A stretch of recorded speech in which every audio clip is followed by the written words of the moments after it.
Hello there, and welcome to It's All Good. I'm Morgan Babineau. We have a very full show for you this week with plenty of good news from all around Southwest Louisiana. So let's jump right in.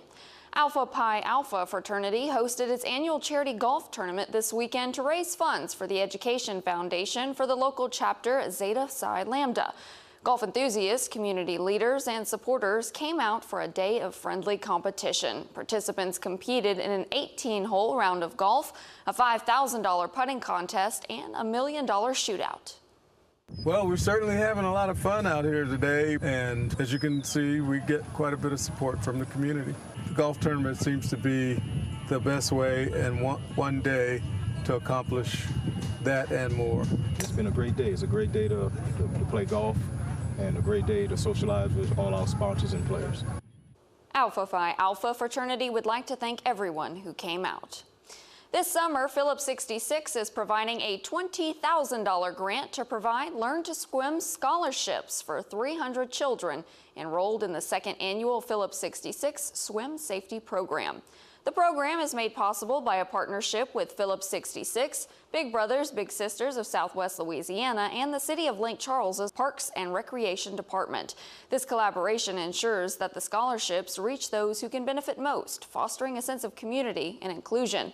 The Learn to Swim scholarships will cover the full cost of swim lessons, including instruction and necessary equipment. Do you have a beloved stuffed animal that you could just not live without? I know I sure do. I'd be heartbroken if I lost my dear stuffed horse, Jazz. Well, that was the exact case for young Grayson, whose fluffy friend turned up missing. But thanks to a good Samaritan in the community, Grayson's feelings of distress didn't last too long. Take a look. Cameron, how old are you? This is Grayson and Dog. Best buds for years, but last week, the pair was separated. We didn't realize that we were missing Dog until that night, whenever it was time to go to bed. And so we looked high and low for Dog. We couldn't find Dog. The same night Dog went missing, Ashley France was shopping at Walmart. And when I was walking out the self-checkout on the end, I saw it like laying right there. And I was like, that looks really loved. Like, that's not a new toy. Like, it's been through some things. France says her daughter also misplaced one of her toys when she was young. And France will never forget all of the tears and sleepless nights, so she took action. And I just I can't leave that dog just laying there knowing there's somebody out there that loves it that much. So I was like, I'm just gonna take it and put it on social media and see if I can find the owner. In less than an hour, Clark, Grayson's mom, came across the post, which garnered over 200 shares. Stunned, Clark says she then found some old pictures of Dog and Grayson and realized it was a miracle. Dog was found. So as a mom, it touched my heart. You know, something so small, you know, anybody could have just walked by a little dirty looking dog and not have thought anything of it, but she took the time to pick it up and actually make a post about it. And not only that, she had over 200 shares, and so not only her, but the people in the community played a big part in helping us find Dog. Not only did France ensure Dog was safe and sound, but she also surprised Grayson with a special something.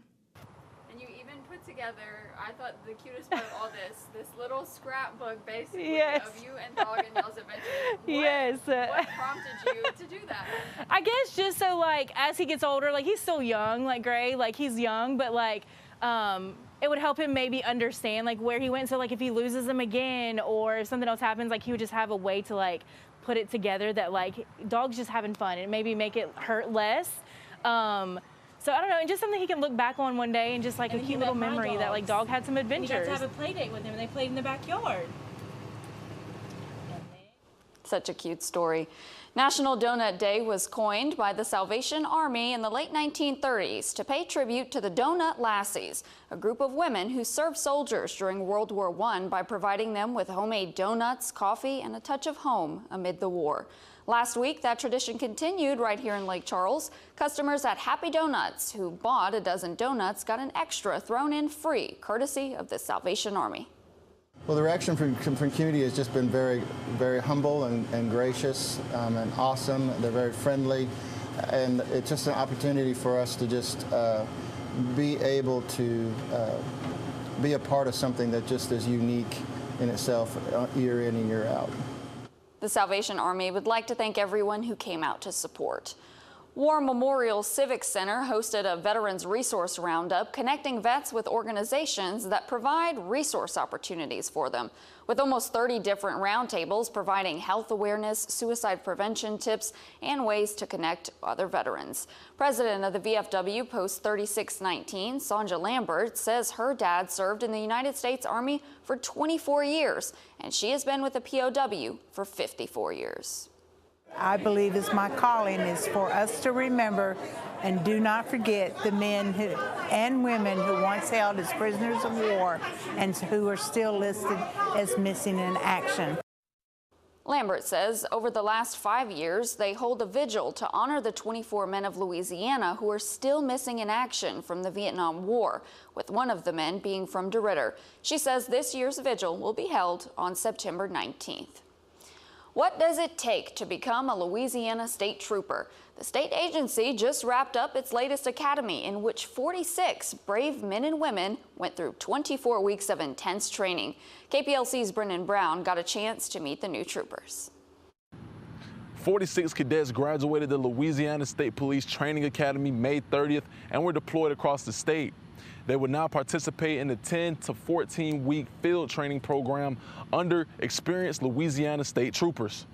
The 4 new troopers joining Troop D are Bryce Badon, Brandon Camp, Johnny Heppenstall, and Jacob Vincent. Where I grew up, I did have some positive role models coming from law enforcement and stuff like that. I had positive encounters, also had some bad ones.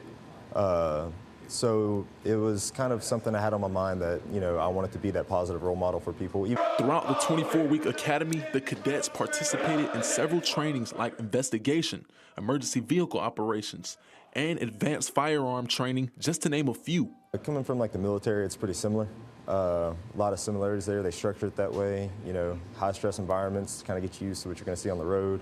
Trooper Johnny Heppenstall says he also has military background, but this is his first time working in law enforcement. I have my grandfather, my dad, they're all law enforcement. My dad does probation and parole. My grandfather was the sheriff's office in Vernon Parish. And so it's kind of like a family thing, and you know they've always pushed me to do something better than they did. The Calcasieu Kennel Club hosted its annual dog show this weekend at the Lake Charles Event Center. Over 600 dogs and their owners entered this year's show, competing in everything from best of breed to conformation and obedience. Several different vendors were also present, selling both canine items as well as a few things for humans to enjoy. Look at all those sweet faces. And the City of Lake Charles Recreation Department took kids out of this world last week. KPLC's Devin Cruz shows us why the new summer camp is turning students into stargazers.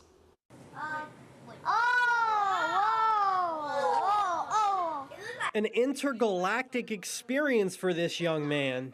We're going in the sun. He says his favorite part was getting to see the solar system, the Milky Way system, the sun and the moon and the stars. Russell Chapman says that is a lifelong goal.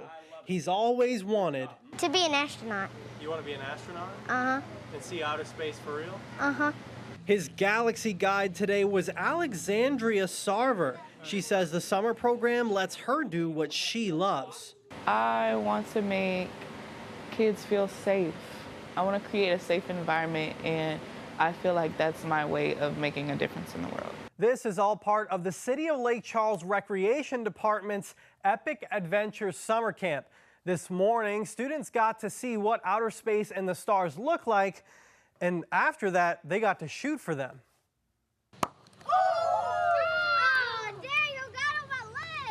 Russell says he hopes to ride a rocket to space so he can do another thing he loves. Play outside.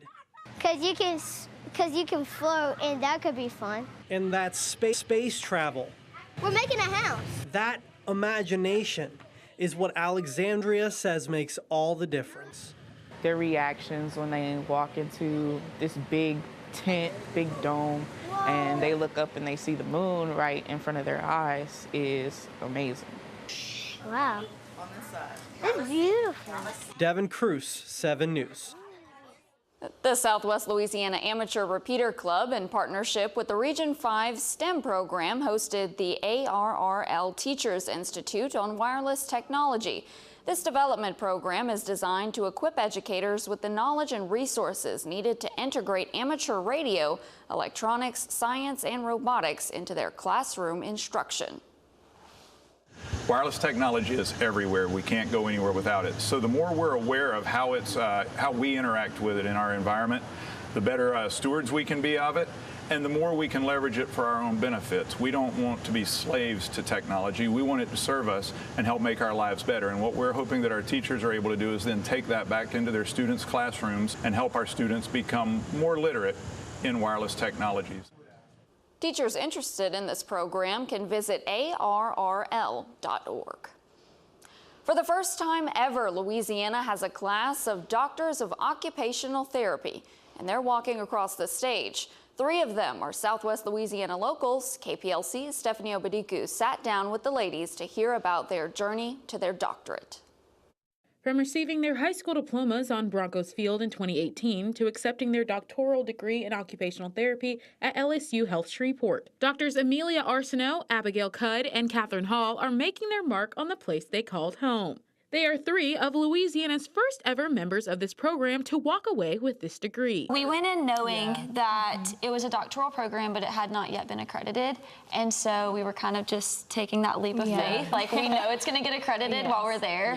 And it did. We had a lot of faith in our professors. We know they built a very strong program, and all leading up to that, I felt just relieved knowing that we would officially get our doctorate. OTs are licensed healthcare professionals who help people overcome challenges in performing their daily activities. All 3 hope to specialize in a form of care soon. Either sensory integration if I stick with kiddos, or some neurospecialties are something that I'm considering as well. So just whichever one I decide. I'll be working at Ochsner Lafayette General Medical Center in the acute care setting.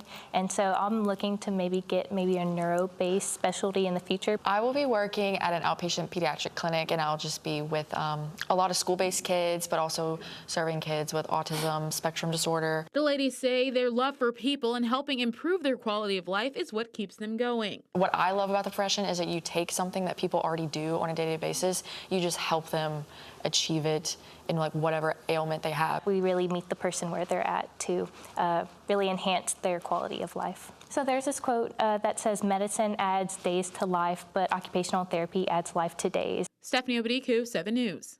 An art exhibit embracing Louisiana's African-American culture is currently on display in downtown Lake Charles. Historic City Hall's executive director, Janine Blaney, says the exhibit showcases 15 paintings each, connecting with small details throughout the gallery.